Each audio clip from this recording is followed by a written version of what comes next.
Salatullah, salamullah. Bismillahirrahmanirrahim. Assalamualaikum warahmatullahi wabarakatuh.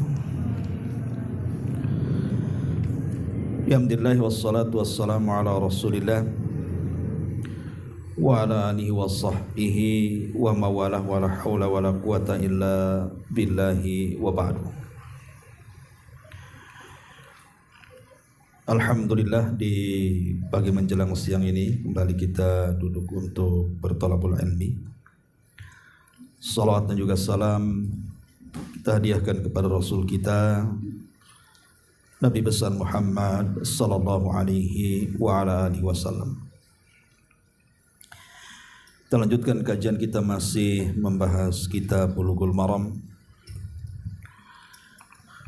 dan kita masuk pada hadis dari Anas ibn Malik radhiyallahu anhu. Kita baca hadisnya. An Anasin radhiyallahu anhu, kana Rasulullah sallallahu alaihi wasallam la yaghdu yaumal fitri hatta ya'kula tamaratin. Akhrajahu al-Bukhari wa fi riwayatin mu'allaqatin wa wassalaha Ahmad wa ya'kuluhunna afrada. Dari Anas ibn Malik radhiyallahu an, beliau berkata, Nabi SAW beliau tidak keluar untuk melaksanakan salat Id sampai dia makan beberapa butir kurma. Hadis ini dikeluarkan Imam Bukhari. Dalam riwayat yang mu'allaq dan disambungkan oleh Ahmad, dan mereka memakan kurma secara ganjil. Tapi ada yang mengatakan bahwa kalimat secara ganjil dengan menggunakan lafaz ya'kuluhunna witra. Mereka semua memakan dengan diganjilkan bilangan kurmanya, dan sanadnya hasan. Taib, ma'asyiral muslimat yang dimuliakan Allah Subhanahu wa taala. Hadis ini menunjukkan tentang sunnahnya makan sebelum keluar melaksanakan salat Id. Dan ini pendapat Abi Hanifah, pendapat Imam Malik, Syafi'i dan Ahmad. Artinya ini pendapat jumhur mayoritas ulama. Bahkan Ibnu Qudamah mengatakan la na'lamu fihi khilafan, kami tidak tahu ada perselisihan di sini. Artinya sepakat sunnah hukumnya makan setelah atau sebelum berangkat melaksanakan salat Id al-Fitr.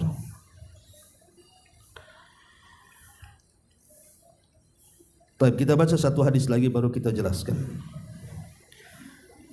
Wa an Ibni Buraidah an abihi radhiyallahu anhuma qala kana Rasulullah sallallahu alaihi wasallam la yakhruj yaumal fitri hatta yat'am wa la yat'am yaumal adha hatta yusalliya.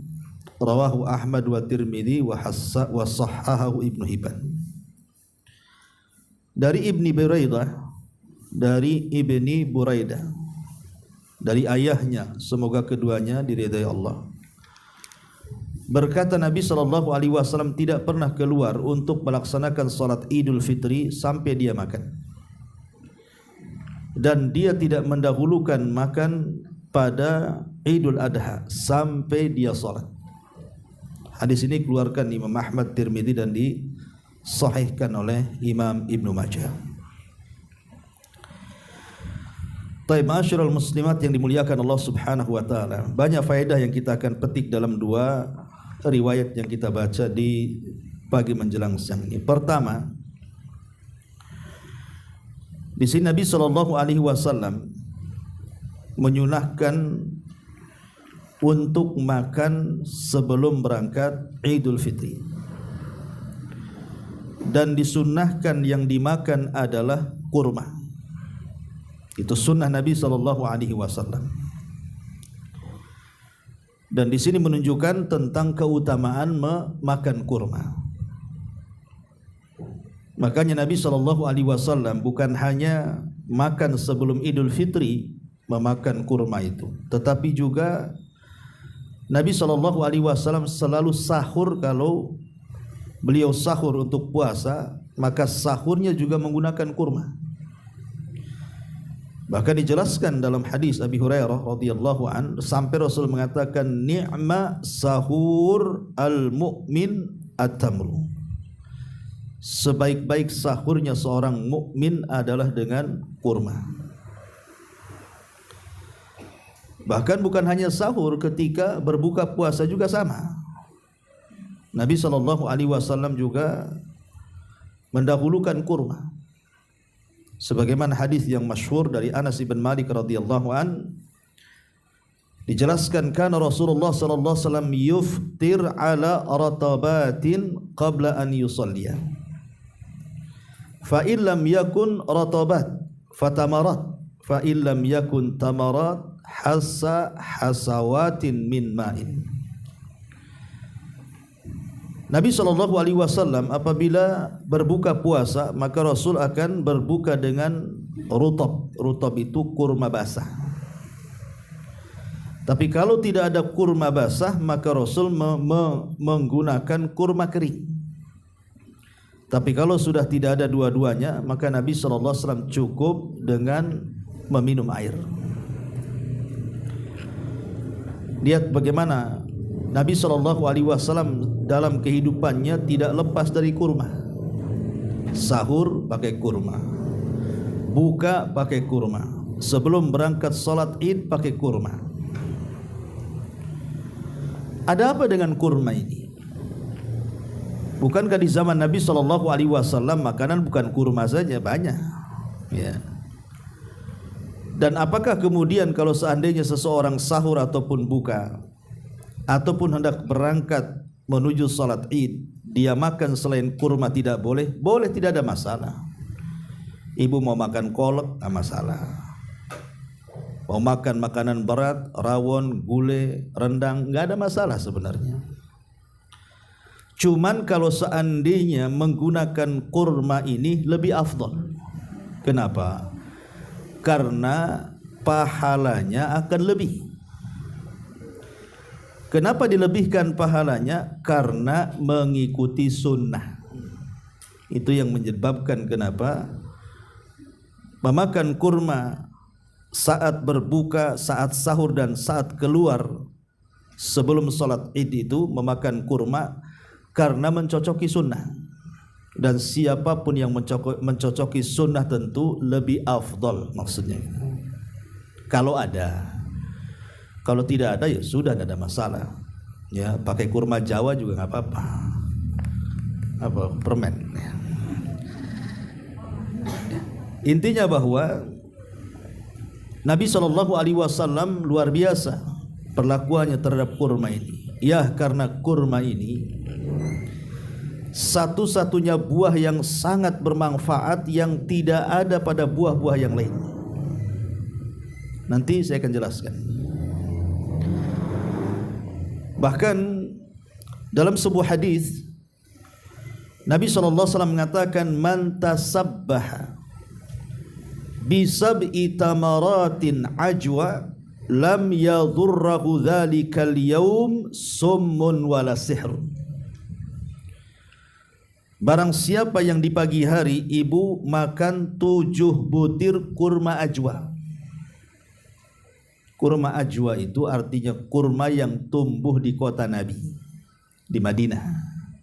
Semua kurma yang tumbuh di kota Nabi itu disebut ajwa.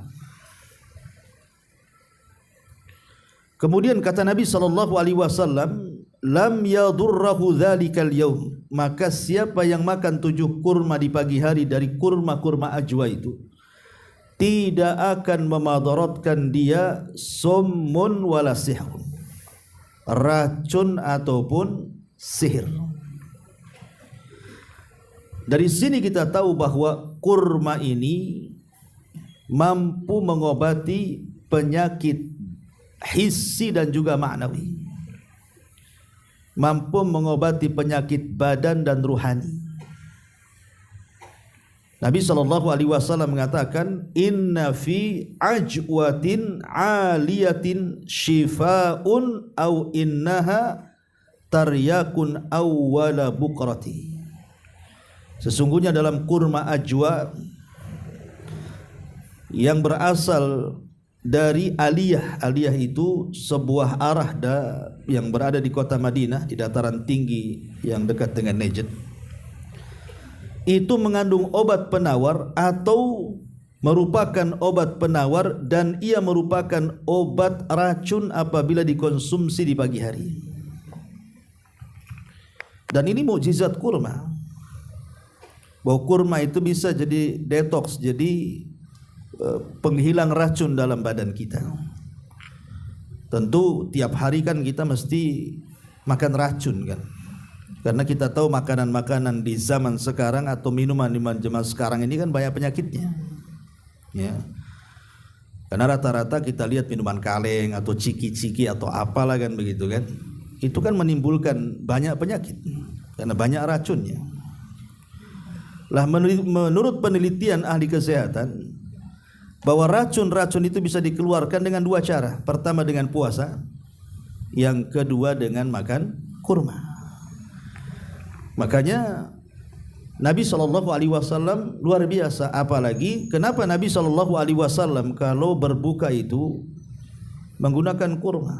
Karena kurma itu kan ada energi kekuatan, karena kan manis dia.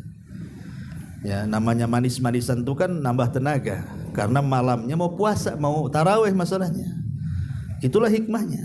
Makan yang manis-manis setelah berbuka itu untuk supaya tidak mempengaruhi puasanya. Namanya sudah lemas puasa itu, kan perlu tenaga, makanya disunahkan yang manis-manis. Lah salah satunya ya kurma tadi ya. Masyarul muslimat yang dimuliakan Allah Subhanahu wa taala, apalagi kemudian kurma ajwa sendiri ada 2 keutamaan. Pertama, ajwa itu asalnya dari sorga. Nabi mengatakan al-ajwatu minal jannah. Ajwa itu asalnya dari sorga. Wa fiha shifaun minas sum. Dan di dalam ajwa itu ada obat untuk menghilangkan racun. Dan yang kedua, ajwa itu kurma yang didoakan Nabi. Sebagaimana Nabi Ibrahim mendoakan makanan dan minuman penduduk Mekah, yang ketiga itu memakan daging dan air zam-zam, maka keduanya jadi berkah. Makanya ibu kalau umroh, walaupun makan daging tiap hari di Mekah nggak ada masalah, karena memang diberkahi. Lah sebagaimana Ibrahim mendoakan Mekah, maka Rasul mendoakan makanan Madinah, yang saat itu memang kurma menjadi makanan pokok mereka. Makanya karena mendapatkan doa Nabi jadi berkahlah ajwa ini. Pertanyaan pun muncul, apakah mesti ajwa yang bisa menghindarkan kita dari racun dan juga dari sihir? Ini menjadi perselisihan para ulama. Ada yang mengatakan bahwa ya memang harus ajwa. Alasannya tadi karena dia berasal dari sorga dan sudah mendapatkan berkah doa Nabi. Artinya Rasul juga menyebut secara lafadznya khusus ajwa. Walaupun di sana ada hadis yang mengumumkan kalimat korma dengan mengatakan man akala sab'a tamaratin, barang siapa yang memakan 7 butir kurma, tanpa menyebut kalimat ajwa dalam riwayat. Tetapi kalimat 7 butir ini, kurma ini kan umum dalam kaidah usul itu, kalau ada lafaz umum dibawa kepada yang khusus. Dan Nabi menghususkan dengan menyebutkan kalimat ajwa, sehingga ada sebagian ulama yang hanya membatasi kepada ajwa saja. Makanya kurma ajwa itu mahal sendiri dari semua kurma yang ada. Jangan kurma Israel saja kan gitu. Tetapi sebagian ulama mengatakan tidak. Ajwa itu hanya keafdolan saja. Itu fatwa Syekh bin Baz.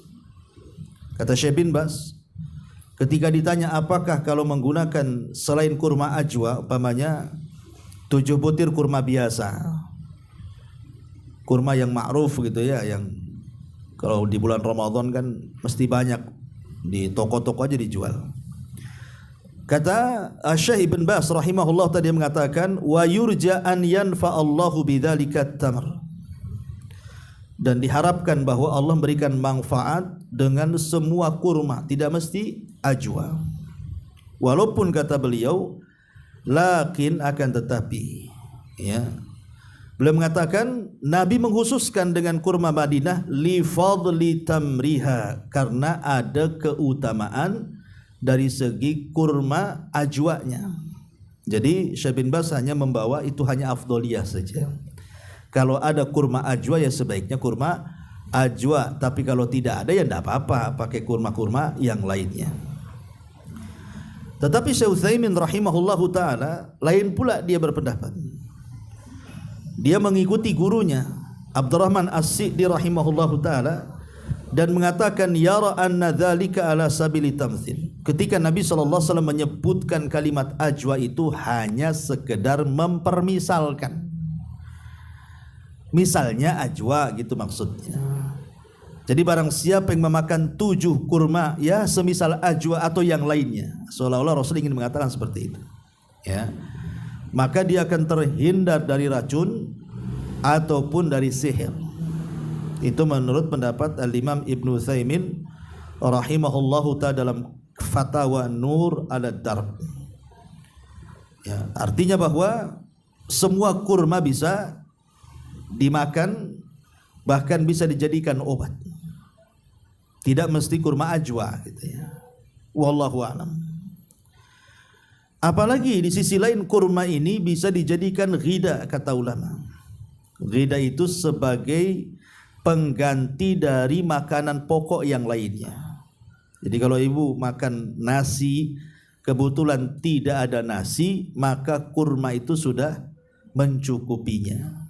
Tapi nasi tidak bisa mencukupi kurma, karena nasi itu tidak menghilangkan racun, bahkan kadang bawa racun juga kan. Orang yang diabetes makan nasi putih habislah dia kan. Tapi kurma bisa mengobati. Tapi masalahnya kan kita ini kalau belum tersentuh nasi putih belum makan, walaupun kurmanya 1 baskom dimakan tuh. Karena mindset kita sudah ke nasi saja, udah makan, belum. Kurma udah habis karung tuh. Ya. Padahal kurma itu ghida. Kata Aisyah radhiyallahu anha, dia mengatakan Nabi SAW pernah bersabda, ya Aisyah, baitun la tamra fihi jia'un ahla. Baitun la tamra fihi jia'un ahla. Rasul sallallahu alaihi wasallam menyebut marrataini aw thalathan, 2 atau 3 kali.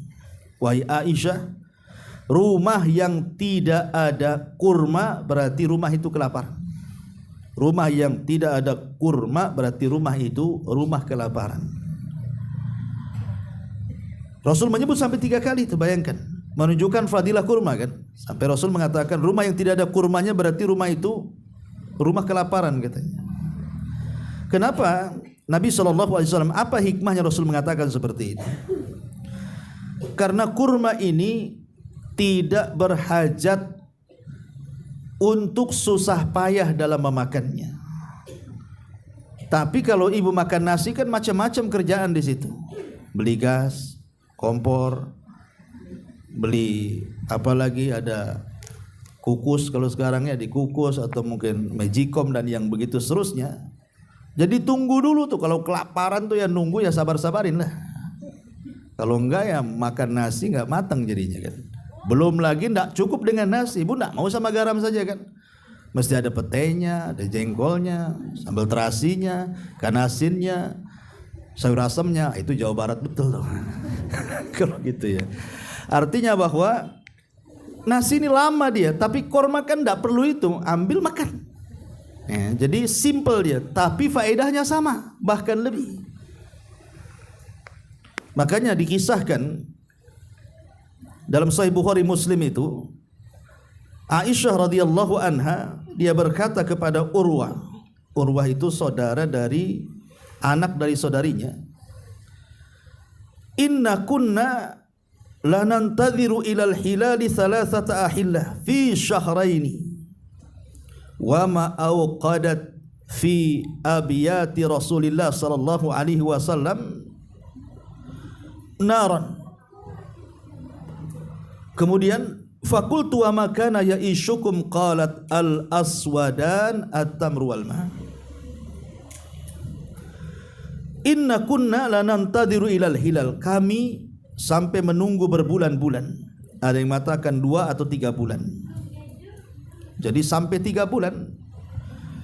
Aisyah radhiyallahu mengatakan wa ma uqidat fi abiyati Rasulillah SAW narun. Tidak ada satupun asap yang mengepul dari dapur Nabi selama 3 bulan berturut-turut juga. Artinya Aisyah radhiyallahu anha tidak pernah masak.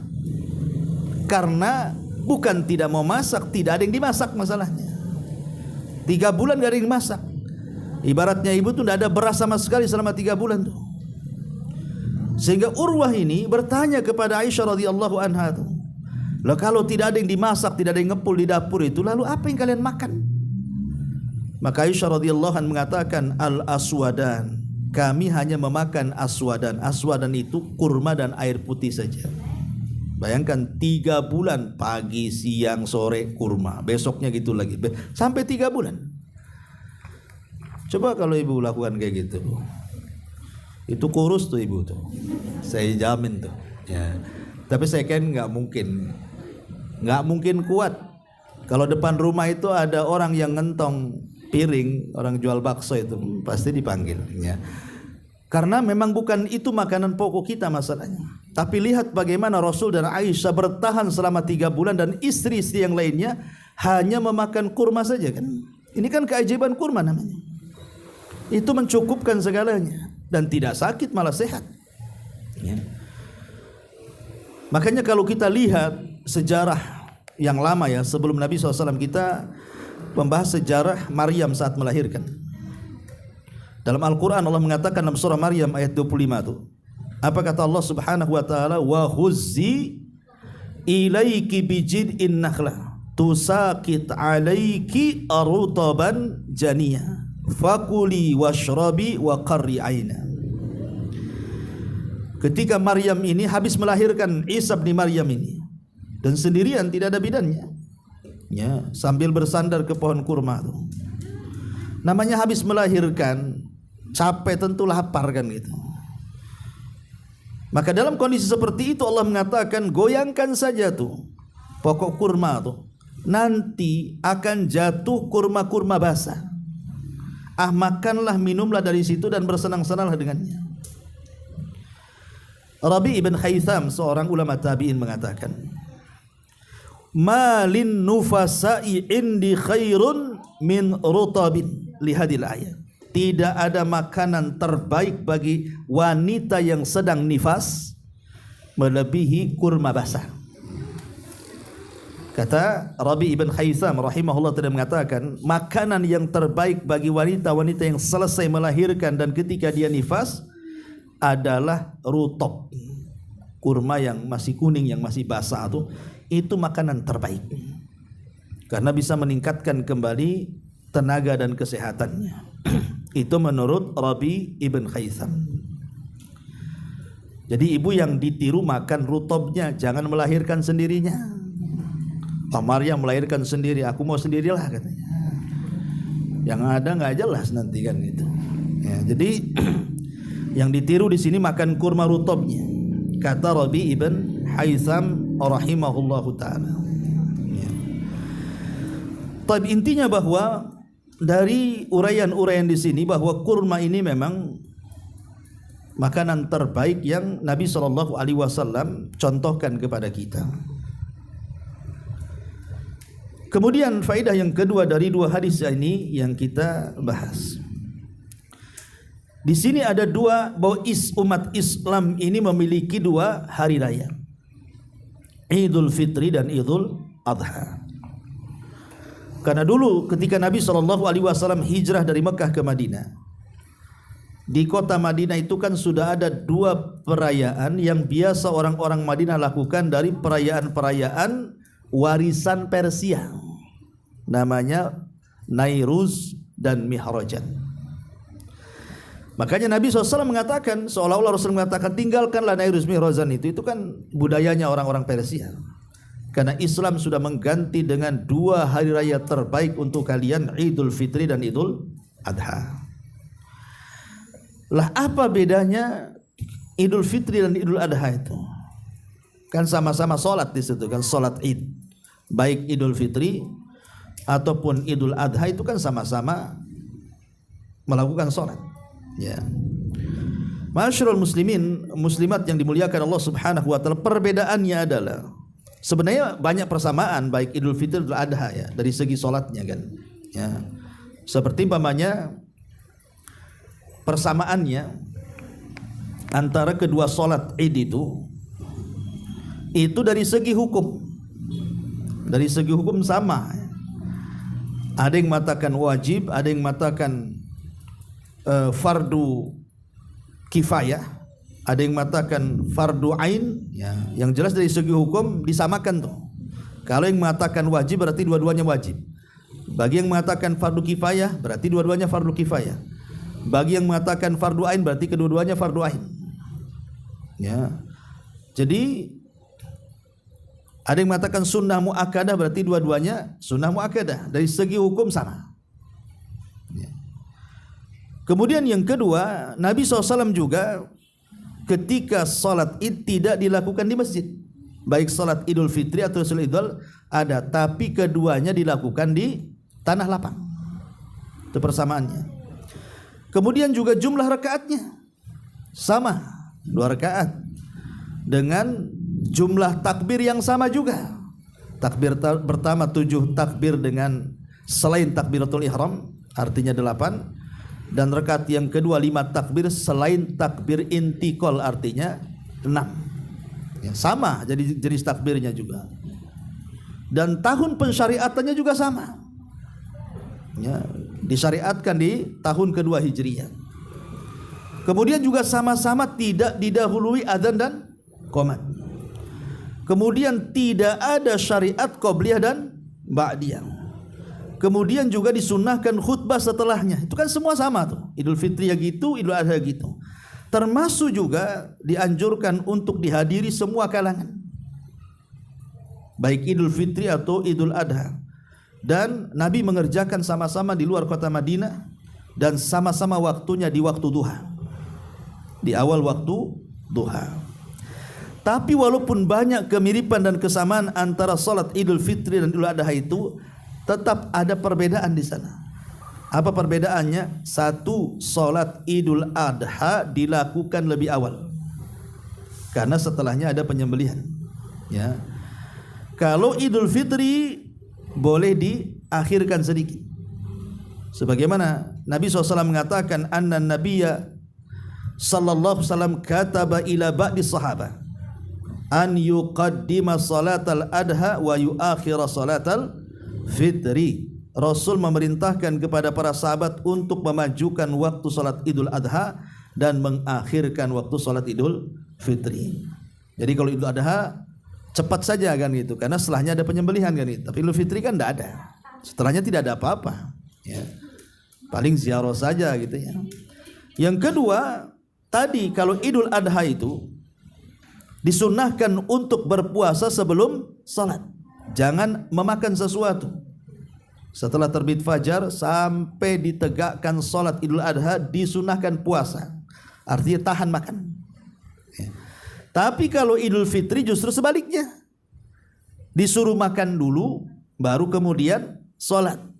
Jadi dua perkara inilah yang membedakan antara salat Idul Adha dan Idul Fitri. Lalu apa hikmahnya? Ya tentu kan ada hikmahnya. Kenapa kemudian sampai disyariatkan seperti itu? Lah ulama mengatakan di antara hikmahnya, karena kenapa Idul Fitri, Idul Adha, Idul Fitri atau Idul Adha, Idul Fitri ya, disuruh untuk makan sebelum sholat, biar tidak disangka itu bagian daripada puasa Ramadan. Disangka masih puasa jadinya kan, padahal sudah lebaran. Makanya biar tidak disangka itu masih puasa Ramadan dan sudah menginjak 1 Syawal alias lebaran, makanya kita segerakan untuk makan, untuk menunjukkan kita tidak berpuasa. Nah ini kenapa kemudian disuruh makan sebelum sholat ya. Kemudian juga adapun Idul Adha, kenapa disuruh jangan makan? Karena setelahnya ada makan-makan. Ada makan sate, makan gulai, makan rendang, makan apa kan, tergantung lah ibu mau buat apa tuh daging-daging kurban tuh. Ya, supaya sunnah makannya dapat di situ. Karena bagaimanapun Allah mengatakan ketika bicara tentang makanan kurban, wa kulu minha wa at'imul qani al mu'tar, makanlah dari sebagian hewan kurbanmu dan berikanlah kepada orang-orang yang berhajat dari daging itu. Sampai sebagian ulama sekelas Imam Ibnu Hazm Al-Andalus, ketika Allah mengatakan wa kulu minha, makan dari hewan kurbanmu, kata Imam Ibnu Hazm perintah itu asalnya wajib. Bayangkan sampai ada ulama mewajibkan makan hewan kurban, tapi ini tidak benar. Yang benar adalah pendapat jumhur mengatakan bahwa makan dari hewan kurban itu sunnah hukumnya, tidak sampai wajib. Itu pun kalau tidak memadaratkan. Karena ada orang-orang yang kemudian memakan beberapa daging saja langsung naik kolesterol, darah tinggi dan begitu seterusnya kan. Tapi kalau tidak memadaratkan makan saja. Ya, karena itu bagian daripada sunnah Nabi sallallahu alaihi wasallam. Jangan kemudian mentang-mentang ini sunnah, ibunya teh sampai 100 tusuk, ya gitu. Nah, jadi penyakit jadinya kan. Itu sunnah membawa bencana jadinya ya. Jadi walaupun sunnah tetap menimbang maslahat dan madaratnya di situ. Ya ibaratnya itu yang penting sunnah sajalah, umpamanya kita punya kolesterol ya sikit aja lah kan itu. Masalahnya setelah sikit ketagihan jadi banyak itu. Intinya bahwa inilah di antara perbedaan Idul Fitri dan Idul Adha. Kemudian juga di antara faedah dari hadis ini, selain kita sudah tahu mana persamaan, mana perbedaan. Sebenarnya bagi laki-laki atau bagi perempuan, bagi laki-laki sudah jelas. Saya bicara soal perempuan. Bagi perempuan itu, apakah afdolnya itu sholat di rumah, ataukah sholat bersama kaum laki-laki ikut ke lapangan?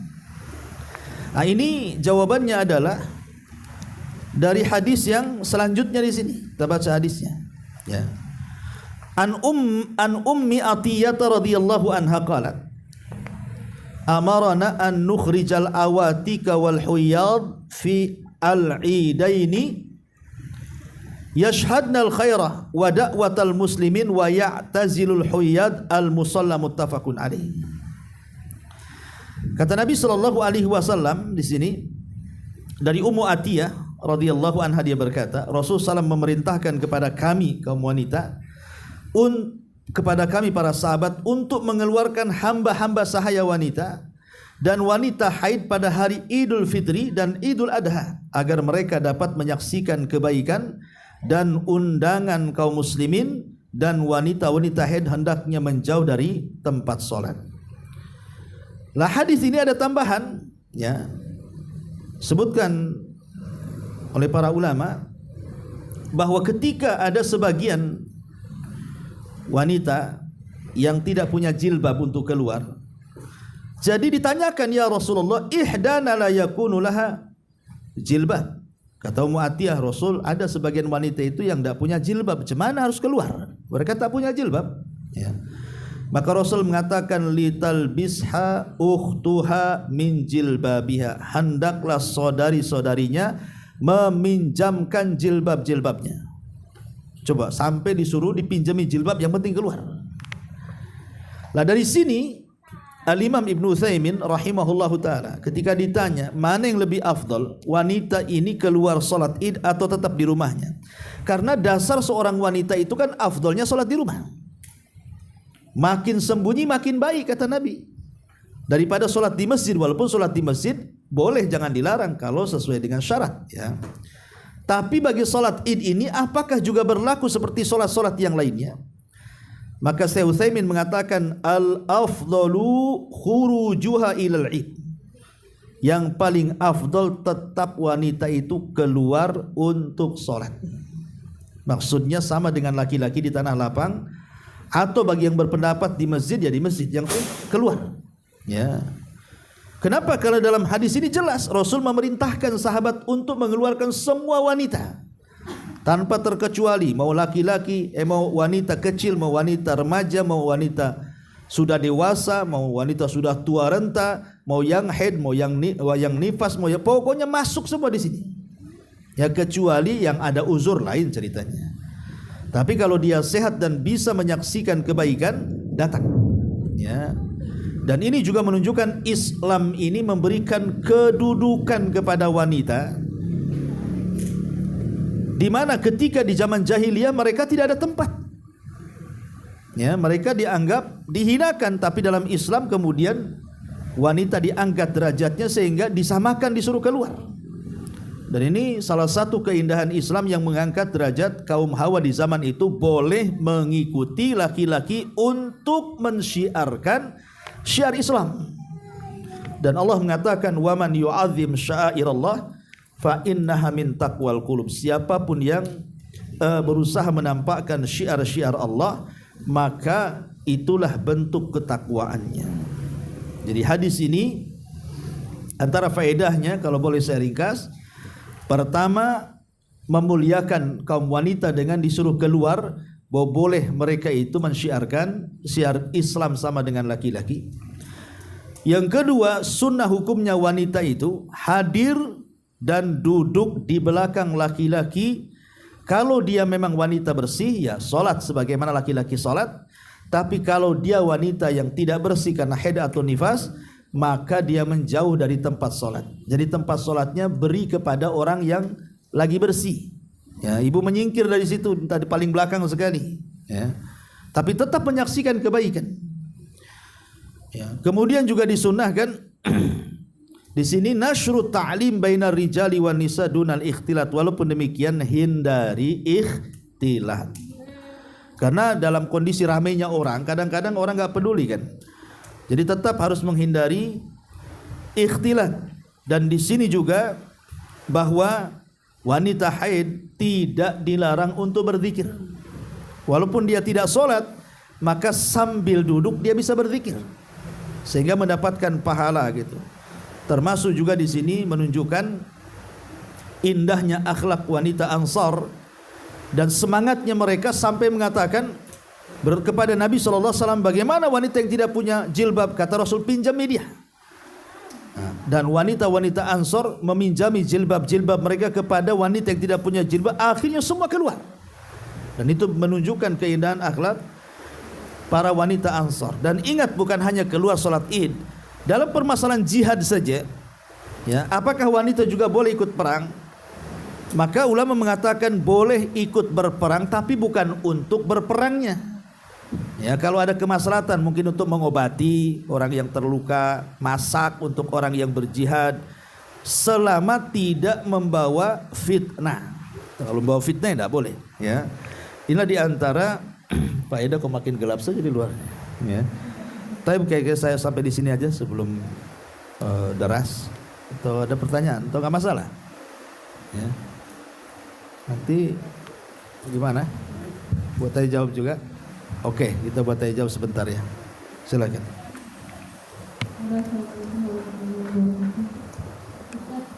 Ada pertanyaan yang masuk dari itu, bagaimana ketika kita sholat, ketika kita menghadiri sholat, tapi kita ketinggalan setelah berada sampai di lapangan, itu sudah selesai. Apakah kita sholat sendiri atau bagaimana?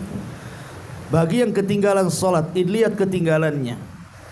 kalau dia mendapatkan ruku imam dari yang kedua rakaat, berarti dia tinggal nambah serakaat saja. Karena man adraka ruku'an faqad adraka raka'atan. Siapa yang mendapatkan rukunya imam berarti dapat 1 rakaat. Tapi kalau masbuknya sama sekali tidak mendapatkan ruku, mungkin mendapatkan tasyahudnya atau mendapatkan salamnya, maka dia harus menambah, artinya tetap 2 rakaat karena kan tidak dianggap. Ya, tidak dianggap 1 rakaat. Dia tetap sholat 2 rakaat dengan bentuk sholat takbir yang sudah diajarkan. Rakaat pertama ya takbir 8 kali masuk dalamnya takbiratul ihram, dan rakaat yang kedua 6 kali masuk padanya takbir intiqal. Kemudian bagaimana kalau masbuknya setelah salam? Ya, setelah salam gitu kan. Ya kalau seandainya dia sudah mulai datang dan orang-orang masih mendengarkan khutbah di situ, maka kita sholat sendiri. Tapi kalau masbuknya sudah bubar, nggak ada orang di lapangan, itulah ibu ngapain dijemur di situ sendirian? Ya di rumah saja lah, karena sudah nggak ada orang di situ, ngapain juga ya. Jadi tetap kalau masbuk lihat kondisinya tadi. Wallahu a'lam.